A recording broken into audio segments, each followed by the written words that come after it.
Good morning, everybody. It's good to be here in Aberdeen. And congratulations on beating Celtic last week. No doubt it's been a week of some celebration. Clearly some Aberdeen supporters in the audience. We're very pleased today to be joined by several prominent businessmen and businesswomen who are very, very thoughtful and very, very worried about the future of the oil and gas industry and indeed all the related businesses and industries that go around that, and perhaps what might happen to the future of Aberdeen and the surrounding area itself. Reform has made remarkable strides in Scotland over the course of the last year. We managed to field candidates for every seat in the general election, but to be honest, it was pretty much a paper exercise. Since then, we've managed to build branches. We've been contesting by-elections every Thursday for councils, wherever they come up. We've had a steadily rising score. We, if you believe the polls, over the weekend are beginning to eclipse Labour to be the second most popular party in Scottish politics. And of course, we have the Hamilton by-election taking place this Thursday. But the purpose of this visit, and I guess it was really the news that Harbour Energy were laying off yet more people, the fact that this industry is in serious decline, and that to a large extent it is wholly unnecessary. These are decisions that we have taken here in our own country.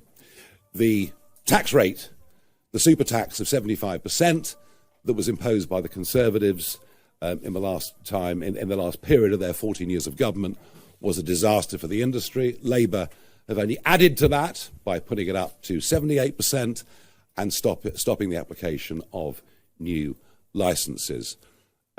Yes, the oil price is low at this moment in time, but after 20 years as a commodity trader, these things do move in cycles.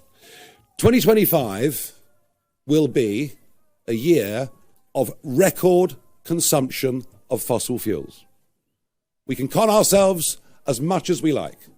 There'll be more coal burnt this year than has ever been burnt in the history of mankind. And the same applies to the use of gas and oil.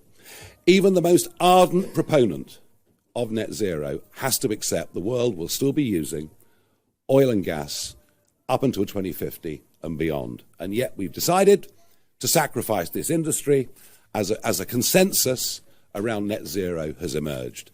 Of course, I say net zero, it isn't really net zero. All we're doing is exporting carbon dioxide production. And into the bargain, we are seeing Scotland and many parts of England and Wales literally deindustrialising before our very eyes. Yes, there are arguments around new industries, but for every job created in a new industry, many more have been lost in conventional industries. We now have the most expensive energy prices, commercial energy prices in the world, and the whole thing is complete and utter madness. Richard, Tice and I have been standing up and fighting and speaking on these issues for many, many years. It's also worth adding, shortly after the Prime Minister's so-called EU reset, that if we look across the other side of the North Sea to Norway, not only do we see a country that has championed its oil and gas industry, a country that sells an awful lot of gas to us, a country that also has a 200-mile exclusive economic zone for fisheries. A 200-mile EEZ. Just imagine what anything like that would do for all these towns and cities on the east coast of Scotland. So whichever way we look, we're getting things wrong. They must be laughing themselves silly in Norway that now actually we have to import a significant amount of our electricity from them as well. It is almost, the madness of this is almost completely and utterly beyond belief. One of the reasons that we've been doing well in Scotland is we've been attracting some very, very good, fresh talent. There have been several Conservative councillors that have come to us, and there'll be a Labour councillor coming to us this afternoon when we get to Hamilton. But Duncan Massey has been not just a city councillor here in Aberdeen over the course of the last few years, but somebody who has spent 20 years working in the oil and gas industry, and it's my happy duty to welcome Duncan as a Reform councillor here in the city of Aberdeen today. Duncan. Thank you very much. Well, thanks, Nigel. Thanks, everyone. It's great to be here. Didn't think it would be quite such a big show today with just me joining as a Reform councillor, but obviously my reputation precedes me. So thanks for that. You know, I've joined Reform. I think, like for most people, you know, real concern about the country, the whole country. You know, doesn't feel like it's working. We have a stagnant economy, stagnant wages. As Nigel said, we're deindustrialising pretty rapidly because of net zero. We can't control borders. We can't build things like energy infrastructure or houses or public services. Don't feel like they're working.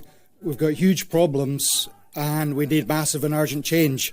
And I believe that it's only the Reform Party that can bring that change.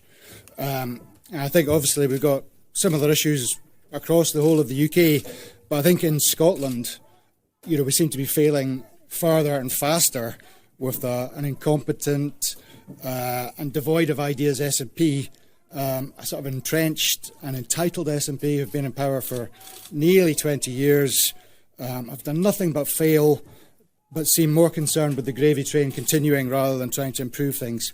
And again, I think it's only Reform that can change this dynamic and move Scotland to a place where we can change policies.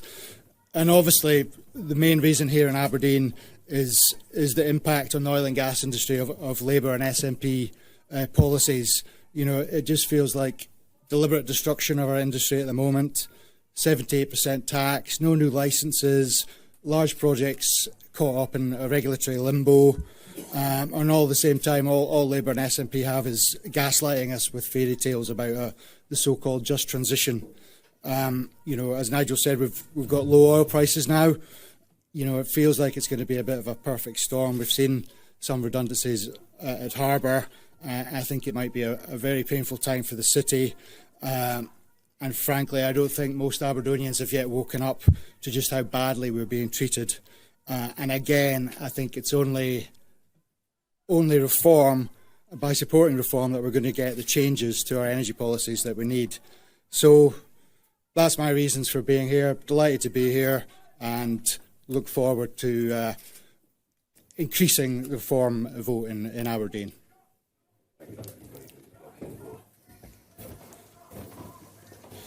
Now, it's exactly 365 days ago tomorrow that I decided to come out of political retirement and throw myself back into the fray. And in the aftermath of the general election, I had one big political target, which was the English County Council elections. I wasn't very happy that in 9 of our strongest counties the elections were cancelled, but we carried on in what on paper were our weaker areas and achieved a great success on the 1st of May.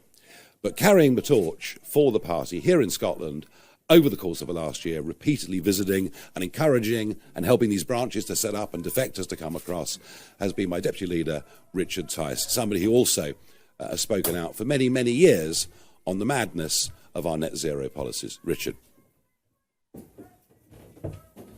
Good morning. Thank you, Nigel. It's great to have everybody here. It's great to be here in Aberdeen, one of the global centres of energy expertise. And it's no coincidence that when the UK economy was growing every year at 2.5 to 3.5% in the 80s and 90s, yes, we were extracting significant quantities of oil and gas, and Aberdeen and Scotland was doing very well. And it's an absolute tragedy that this energy treasure is essentially being left in the sea, or indeed under our feet on land, because it is a huge, huge opportunity. And the other tragedy, I've just come back from the Middle East, where they are extracting oil and gas as fast as they can go. And guess what? It's making them very wealthy. And we know that oil and gas is a proven winner. It's a proven winner here in Aberdeen, and it's been a proven winner for Scotland. And that's why I think the simple slogan that I coined, "Drill Scotland, drill." You know, if it ain't broke, don't fix it. We know it works, and we should be accelerating it. I'm perhaps a little less polite than Nigel. I now call it net stupid zero. I think it's the greatest act of financial self-harm ever imposed on this nation by people in Westminster. And it's not them that suffer. It's ordinary men and women, families and children that suffer in our communities. And that's why we are battling so hard to turn this around. And we're very clear. Our ambition is to win the next general election. And we are polling, almost every poll now, we're polling ahead by 8, 9, 10 points. And here's the thing. If we scrap net zero, and that is our plan, then that is a great opportunity for the oil and gas industry that wants a welcoming government that creates a stable tax environment, a stable regulatory environment, and recognises the huge value that can be extracted from oil and gas. It is still hundreds and hundreds of billions of pounds in oil and gas offshore. There's hundreds and hundreds of billions of pounds also onshore from shale gas that we should be using. This is our treasure, and we should be using it rather than importing it from overseas, at which time you're also, not only are you deindustrialising our own nation, we're actually creating more CO2 by bringing it from America or wherever. So we've got this great opportunity. We need to change course dramatically. We need to do a complete U-turn, and we need to say to everybody, in particular the oil and gas industry, a reform government will be a government that welcomes investment, welcomes new licences, and we should get ready. We should get ready for those new licences to be granted and approved and to attract investment, equity investment, debt investment. We know it works. We know it's a generator of huge wealth, huge prosperity and huge opportunity, not just for Aberdeen, but for Scotland. And that's why we're here. And I think that's why, to everybody's surprise, in Holyrood and Westminster, we're doing very, very well here in Scotland. Thank you very much. OK, we have a long list of media questions, which we are happy to take, starting with James Cook from BBC News. Thanks very much. Sorry, I was looking for a microphone. There is one. There is one. Thank you. Morning, Mr Farage. Morning. These people shouting outside say that you're a racist. Will you reassure them you're not by apologising to the Scottish Labour leader Anas Sarwar for claiming that he would prioritise the Pakistani community when you must know that he literally said no such thing? OK, so I can tell you this. We've not heard these sort of chants or tweets in England now for a very, very long time. And indeed, the First Minister, Swinney, was the one that started using this word yesterday in a deliberate, I think, and very, very provocative way. I would remind everybody that the chairman of the party is Scottish-born, but comes from parents who come from the Indian subcontinent.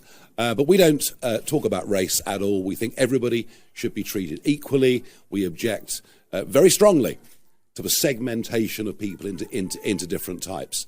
And I think, to be frank, that Mr Sarwar has a record of obsessing on this issue. There was the famous speech that he gave in the Scottish Parliament saying, why are the judiciary white? Why are, these leading figures in Scotland white? A most extraordinary speech, given the statistics and figures here. And actually, I think that speech that he gave was sectarian in its very nature. We are the South Asian community. We are going to take over the country and take over the world. He didn't say any such thing.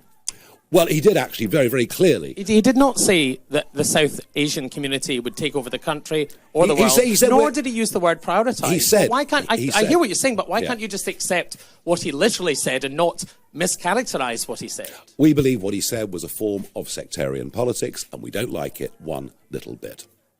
Thank you very much indeed. Ben Phillip from BBC Scotland.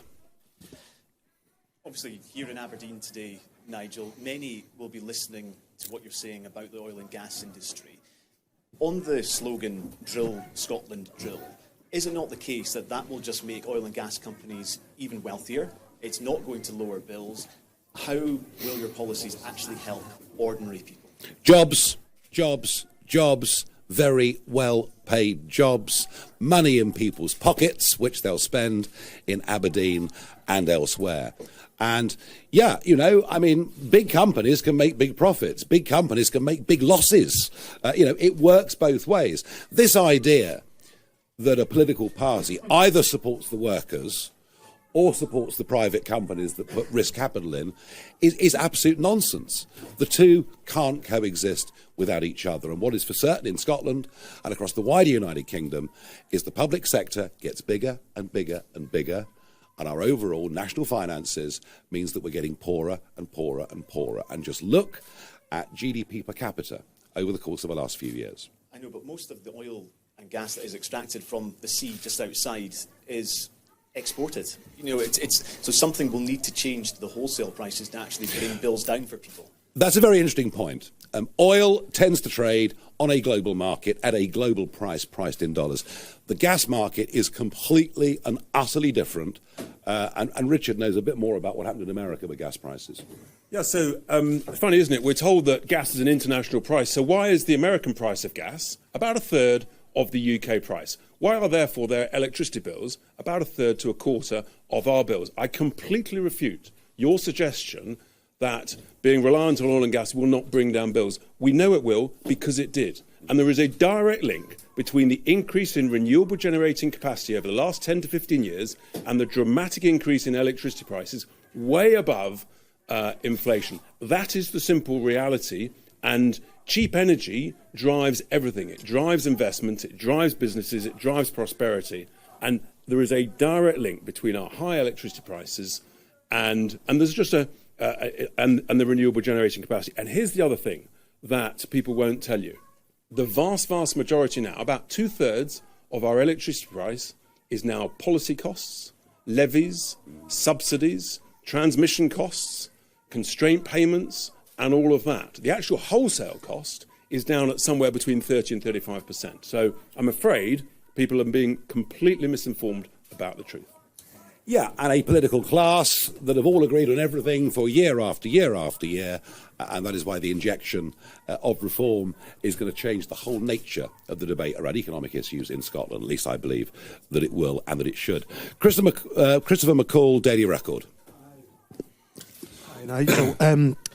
Back in 2015, during the general election campaign, you said that taxpayers in England were, quote, cheesed off with the amount of public money that goes to Scotland. Can I ask, is that still your view? And if you won power, would you look to scrap the Barnett formula?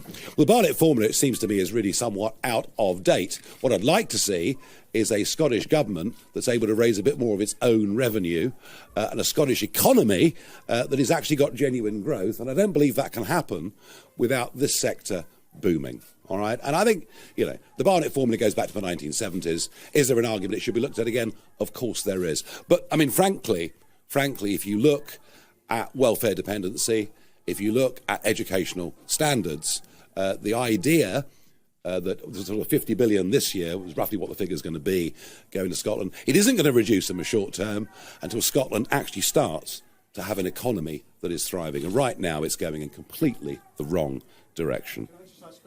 Do you support the concept of devolution as the Scottish Parliament? Oh, yes, devolution's here to stay. And in fact, devolution now is being extended into England, right down to a county basis where we're going to have elected county mayors.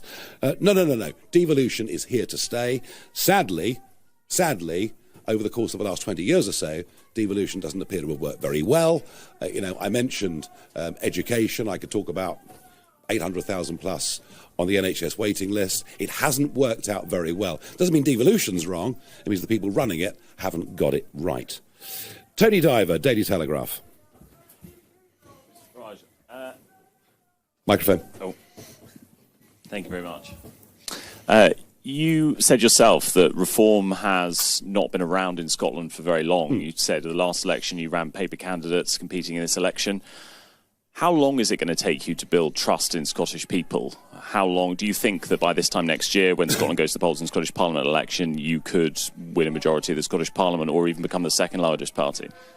Well, I think that if you look at County Durham, where we wiped away the Labour Party on May the 1st, if you look at Staffordshire and Kent, where we erased the Conservative Party, you see we were able in England, with lots of focus and effort, to build a fairly professional, in fact, actually, I'm going to be honest, very professional campaigning team with a good list of vetted candidates.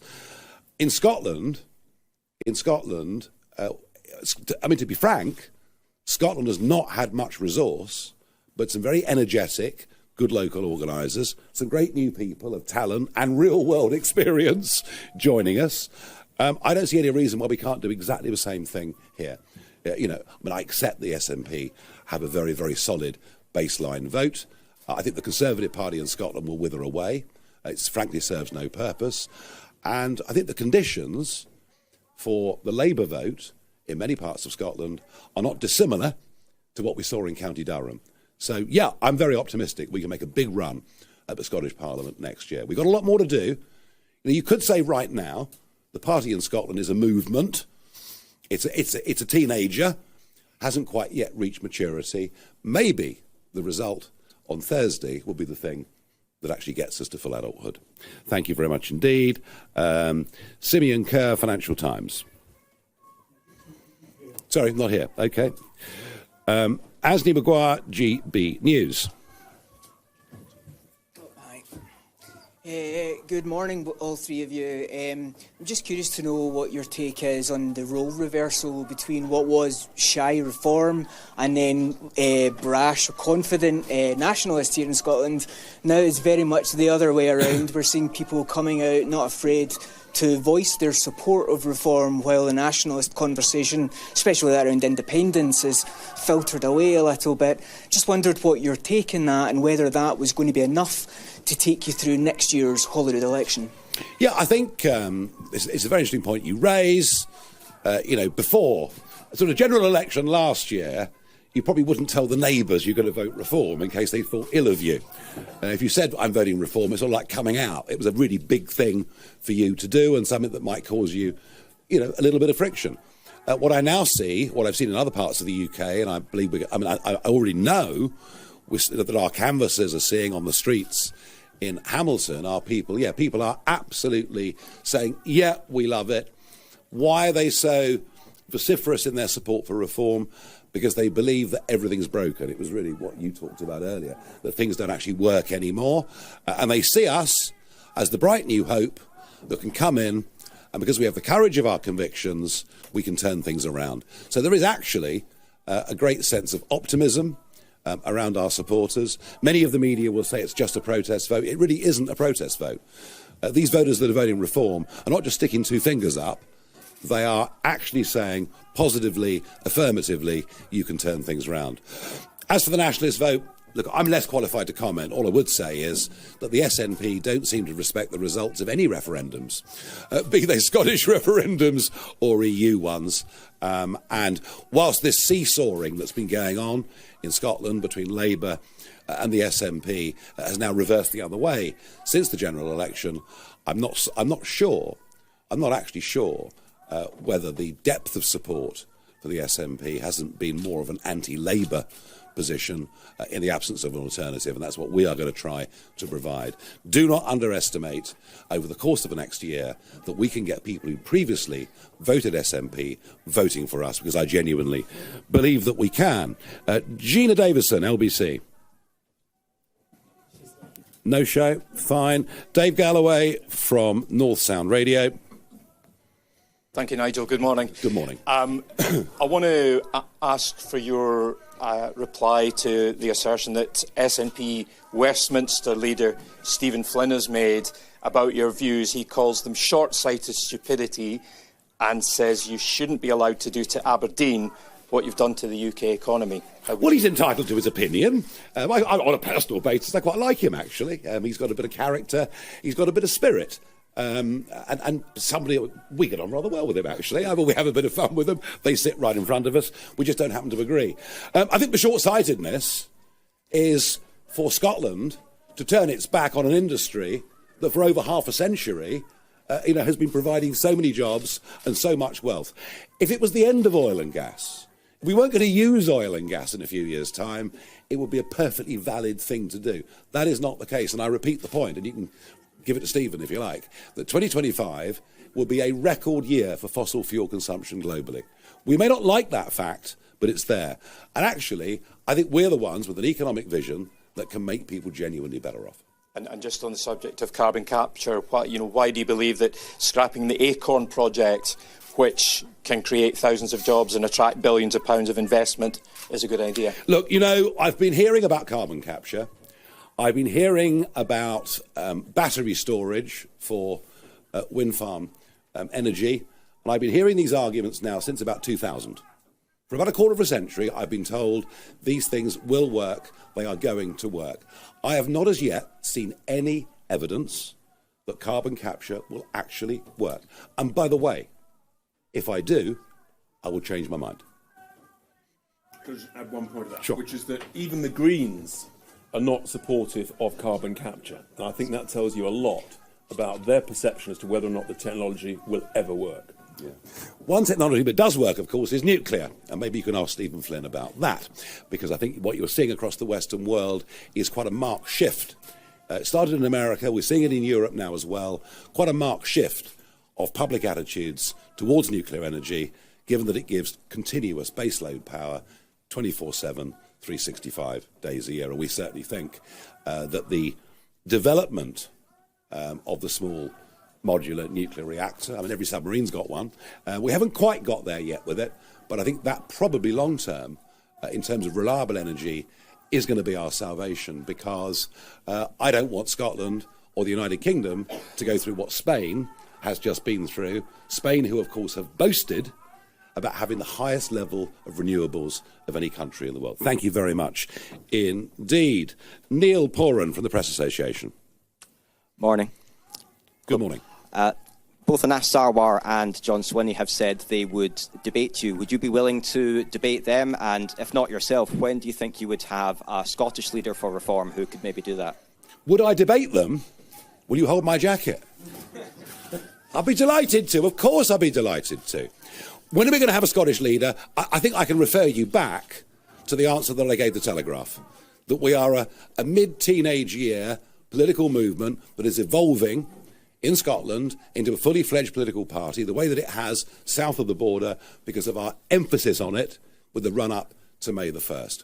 All in good time is the answer to your question. And by the way, I do want Reform Scotland to be as autonomous as it possibly can be, and that is absolutely our intention. All right. Very, very good. Michael Andrew Blackley from the Scottish Daily Mail. Hello, thank you. Good morning.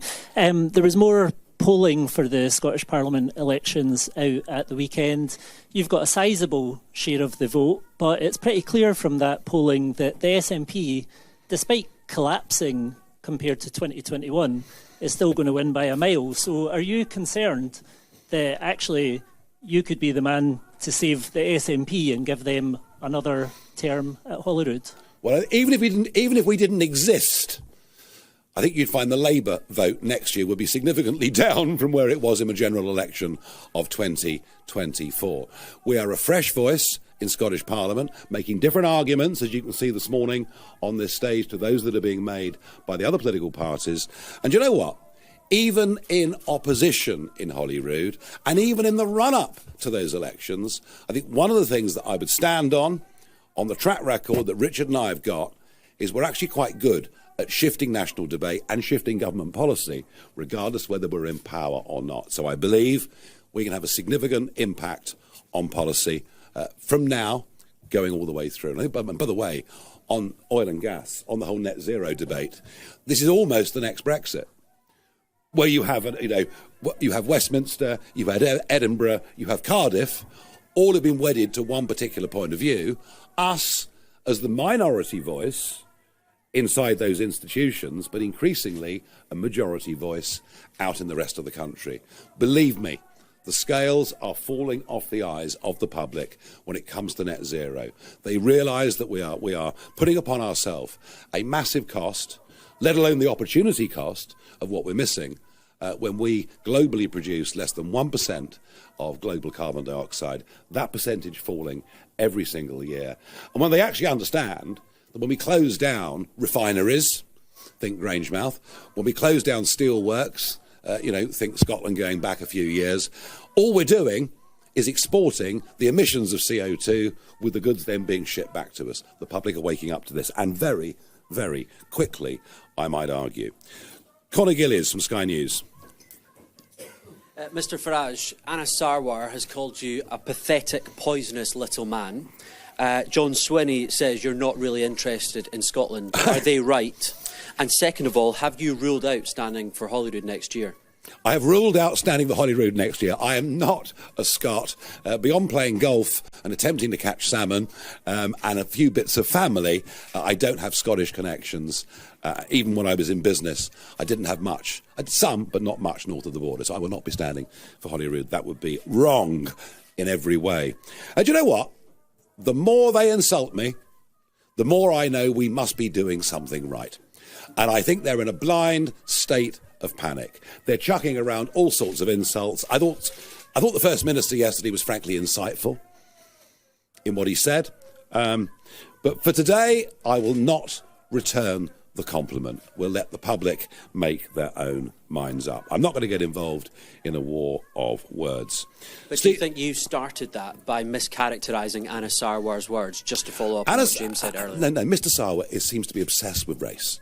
You know, I've mentioned this already to the BBC man sitting on your right, speeches in the Parliament about why is everybody white, you know, what's wrong with Scotland, and we just don't see things like that. And I think that speech was a sectarian speech. You know what the context of that speech was? I don't know. So you're putting... Oh, yes, I do. It was the independence. Pakistani independence. Yes, it was. Yeah, OK, I get that. But... The speech in Parliament was about Pakistani independence. The speech that he gave when he talked about the South Asian community and what we can do. I think our view is that we ought to be as colourblind and as race blind as we possibly can be. You know, people have their own private practices and religions. With respect, though, you're the party that are putting out videos about race. Well, we didn't start it. No, you asked me, did I start it? No, he did. Of that, I have no doubt at all. Stephen Brown, STV News. Morning. You've come here spoken an awful lot about oil and gas, very little about renewables. What is your investment plan for renewables, indeed for the 50,000 people in Scotland who are now directly and indirectly employed in renewables? Some of them will be concerned about your rhetoric around net zero and what that might mean for their future jobs. Well, I mean, I don't mind renewables. If renewables work and can stand on their own 2 feet, that's fantastic. But at the moment it can't, it never has done, and it's directly contributed to energy bills being, as I've said already, the most expensive industrial energy in the world, which is disastrous throughout all levels of industry. So if renewables can stand on their own 2 feet, good, but let's not con ourselves. You know, these wind turbines aren't being made here, these solar panels aren't being made here. I think there are some very serious questions. Going ahead, as I've answered already to local radio, you know, if we can make these renewable energies work, if we can make, battery storage, if this stuff can work, fine. And investment will continue to go into those areas. But to make ourselves too reliant on intermittent energy would be a massive, massive strategic mistake. And you've spoken about the idea of oil and gas licences in the future, potentially requiring an equity stake within that from government. Yeah. How much taxpayer money are you willing to throw at oil and gas licences in the future, which by their very nature, as the oil and gas declines in the North Sea, will become far riskier? Yeah, there is risk to it. There is this, but the rewards are absolutely enormous. Just look at the way Norway's approached its whole industry. They had stakes in these right from the very start. They've had a sovereign wealth fund. We just need to look across the North Sea to see some very good examples of how things can be done. Thank you very much. Alistair Clark of the Courier. Morning. You're referring to 2 speeches that you say Anna Sarwar made. The second of those, are you sure you're not referring to one that Hamza Yousaf made in Parliament? Secondly, for Councillor Massey, if I may, the Tories and SNP have fought between Aberdeen seats up here for a long time. What do you think's gone wrong with the Scottish Conservatives that you've decided to leave? Look, I'm not going to delve any more deeply into comments by Mr Sarwar about me, or indeed the First Minister. I think we've said enough on that. Scottish Conservatives have stood for nothing for a very, very long time. They haven't had the courage to stand up against some of the stupidities that have been done in Scotland, but maybe our former Conservative councillor, as of half an hour ago, can answer it better than me. Yeah, I agree with that. I mean, I think, the SNP are doubling down on their anti-oil and gas record. I think it was only the other day when, for the SNP said that they were, fully focused on net zero. I think, going back to Conservatives, obviously I've got respect for my Conservative colleagues, but I think they have failed to set out a vision for Scotland and for the UK, and I think Reform has done that and is doing that, and, we're very much in Scotland the start-up party that is pushing ahead with sensible policies for energy and for oil and gas. Thank you. Stephen Carroll from The Guardian. We take a lot of questions here, don't we? Hello, it's Stephen Carell from The Guardian. Mr Farage, can I just clarify something about Reform policy on oil and gas extraction and coal extraction? Is it Reform's policy that all oil, gas and coal should be extracted worldwide? And what is the Reform's analysis of the impact that's going to have on climate heating, which tens of thousands of scientists are absolutely clear is proof is happening now and is causing deaths worldwide? We are less than 1% of global CO2 production. That number falls every single year. I think it would make more sense to use the coal that could have been produced in Cumbria and taken across to Scunthorpe to keep the steel plant open. I think it makes more sense to produce that coal in Cumbria than it does to import it from Japan. And I think even in terms of the CO2 argument, I think that argument actually is a winner. And we have to face up to the realities that China, Indonesia, India are using more fossil fuels. Coal, take coal. We're going to burn, mankind this year is going to burn 8 billion tonnes of coal. I share with you reservations about what this is doing to the atmosphere. I share those reservations. But does it make sense to commit economic harry-carry in this country whilst this is happening across the rest of the world? No. Better to refine in this country, better to produce chemicals in this country, better to manufacture cement, other products, steel, other products that use an enormous amount of energy. Better to produce it here under better environmental standards than produce it in India and China under much lower standards and then ship the goods back to the UK. And I'm just trying, Sir Severin, I'm just trying to be rational and logical. Can I just go back of course. To the first question? What is the Reform strategy on the position on maximising oil and gas and coal extraction worldwide? Because if you say it's good for Scotland, then presumably it's good for everybody else too. Well, it's good for Scotland. No. Let's get back to logic. If we're going to use gas in Scotland and elsewhere, there's a strong argument to say we should produce it ourselves, make lots of jobs, and get lower energy bills. And that's the argument that we will go on making, and I think the public increasingly support us. The Herald I'm going to speak to last for fairly obvious reasons outside. Alexander Ellards from The National. Yes. Good morning. Good morning. So last year, Labour suspended around 10% of the weapons export licences to Israel. The following day, writing for GB News, you questioned whether Israel was really still an ally of the UK.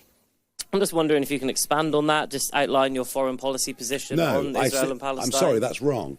I said it the other way round. It wasn't whether Israel was an ally of the UK, it's whether the UK was an ally of Israel, and I say that after the British hostage case, where I did meet the family, I did make very, very strong representations to the British public to say, look, this Damari case, we need to wake up to this. I did my best through American media to make them aware there was a British hostage.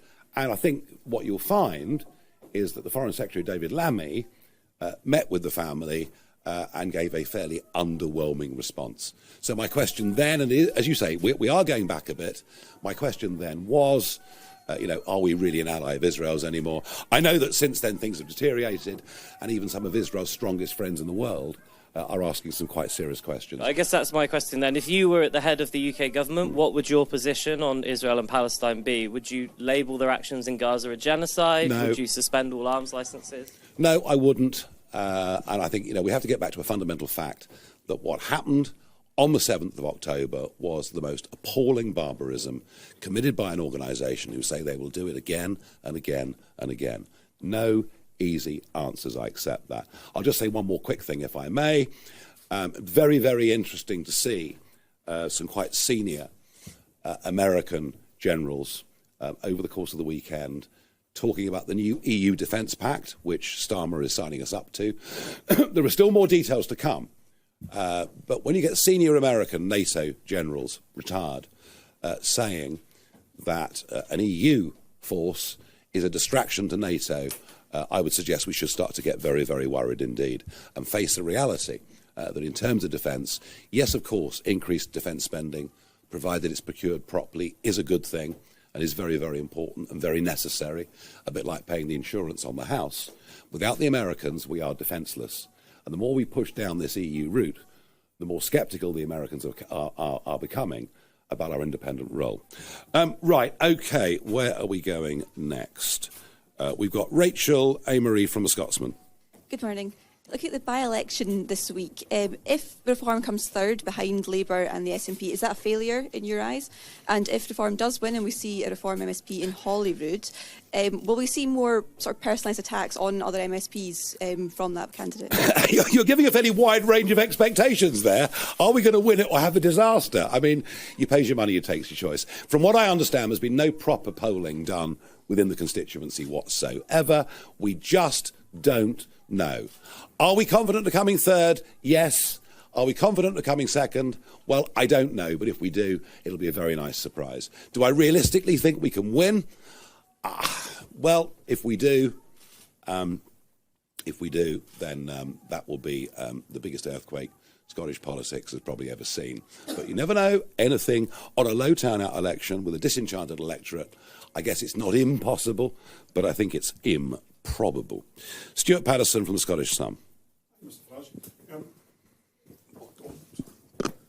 Hi, Mr. Farage. You describe yourself as being down to earth, but why then have you kicked off your campaigning in Scotland today in a restaurant where people are paying up to 30 quid for a fish and chips?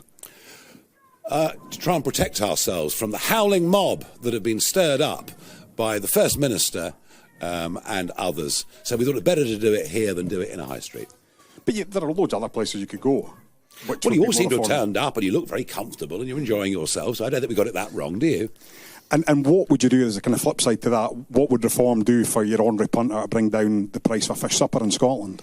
Reduce the price of energy. And one of the things you are seeing is fish and chip shops all over the United Kingdom literally having to close. Such is the cost of energy. Energy is very much at the centre of the centre. We believe that it's led. We know that it's led in America to the most incredible increase in personal wealth over the course of the last decade, and we'd like to try and do the same here. Thank you. Now, the Herald. Now, Andrew Learmouth, it seems that you're involved with this group of protesters outside. No. Well, it's funny, isn't it, that you come and your newspaper also manages to have another one of your correspondents as a protest correspondent. So you knew more about this than we did. That's not true at all, Nigel. Sorry. Really? Absolutely not. So we have two reporters in Aberdeen. Well, thank you. Come on now. And they're both here. Very I've good. got two reporters going to Hamilton must today have as so well. much money and so many staff. It must be remarkable. Do carry on. Just to be clear, we've got a couple of reporters here as well. Have you? Right. No. Absolutely. Well, no, fair enough. If you say that, I believe you. I don't know that you do believe me, but I didn't. But I